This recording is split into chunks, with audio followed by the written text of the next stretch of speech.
that, run and tell that, home, boy. We got your t-shirt and your fingerprints and all. You are so dumb, you are really dumb for real. Man got away, leaving behind evidence. I was attacked by some idiot in the project. So dumb, so dumb. Now, why aren't you in the basement? You've got some nature going on in the background. I know, look at this. Pretty. I'm in Wisconsin, very tropical in nature. Jay, welcome to the show. It's been 4 years since you've been here. Wow, long time. A lot has changed. You've lost a lot of games, you've won a lot of games, and you even won the championship last year. Very tight, well-fought battle.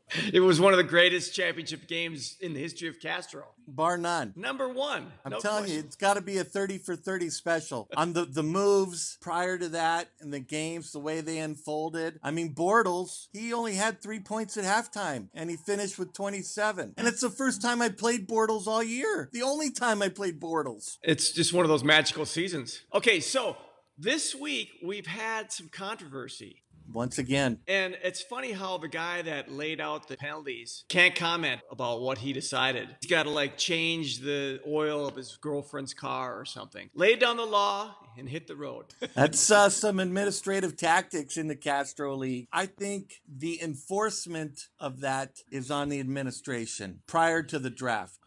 So I believe there should be a penalty on administration for the lack of oversight. So you think we should all be penalized, or just specifically the administration should be penalized for not letting everyone know the rules prior? Well, I think the rules were known. Yeah. I thought they were known. We had to have 2 keepers. Yeah, I thought they were and known. We couldn't keep them for longer than 2 years. Thank you.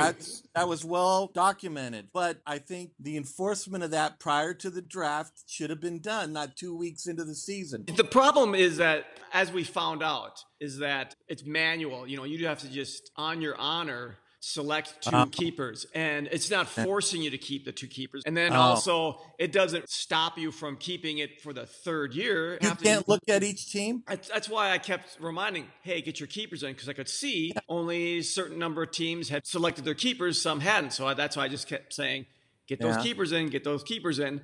Sure, I could have said, reminded people, 2 years only, you can keep them for 2 years, and you have to keep, it's required. Yeah. But you know what? As my brother told me afterwards, 'cause I knew that, and also I'm all going to blame a little bit on the new interface, because I got there just prior to the draft. It was different, and having the message. I didn't like it. I didn't like it at all. And so at first I was like, whoa, you know, I was kind of getting used to it. It just seemed funky. And then plus I'm also like panicked because I already don't even know who I'm going to draft. So I think we would have picked up on it had it been last year's interface. Like, wait a minute, why is Brian picking before, you know, Chris? You shouldn't be checking in right before the draft.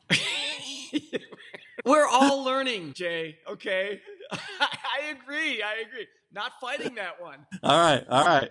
And I'm sure my brother's probably like, oh, really? You know, he tells me this, and I was like, is that right? Yeah. I wasn't too thrilled to hear that, but I let it go. But so then it did cause me to then go back, create a spreadsheet, and that's when I see that David and Eric have kept Russell Wilson and Cam Newton for the 3rd year. You know, what do? You can't let these things go. Well, I think they both made good trades to get through it. Yeah, for David and Eric just to trade each other. That cleans that one up. Good cop, I had a lighter sentence on my brother. Bad cop, Jim, strong, harsh reaction. Do you see Ray's Rage wide receiver roster right now? That is sick. Julio and Hopkins. That is crazy. Yeah, that's a whole nother topic right there. You know, swooping in, being the hero, trading for Antonio Brown. Well, fishy. He's been making some savvy moves, even beginning the end of last year, that he's finally relevant since 2009. You know, he nabbed Aaron Rodgers. Mm-hmm. And just stuck him on the IR. That was a great move. What do you think about going forward with the keepers? I don't know. That wasn't on the list you sent to my admin assistant. Whoa. I'm not prepared to answer that right now.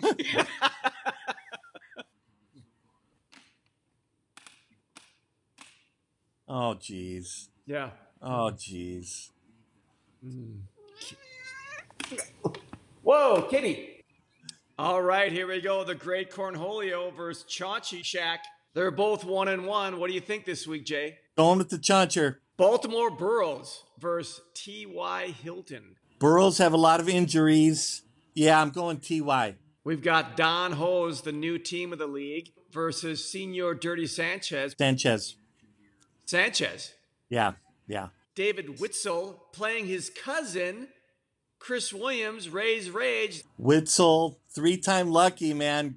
Gurley's not going to do it for you this year, bud. It's Ray's Rage and a wipeout. Team to beat this year already. We've got a team to beat. I've already beat him, so it's okay. I've taken care of that. The two co-hosts this week, the 0-2 Coup de Gras, me, and the 2-0 Atomic Rooster, you. What do you think? Me! How can you say that? I've got the lowest point projection of anyone right now. You need to rebrand.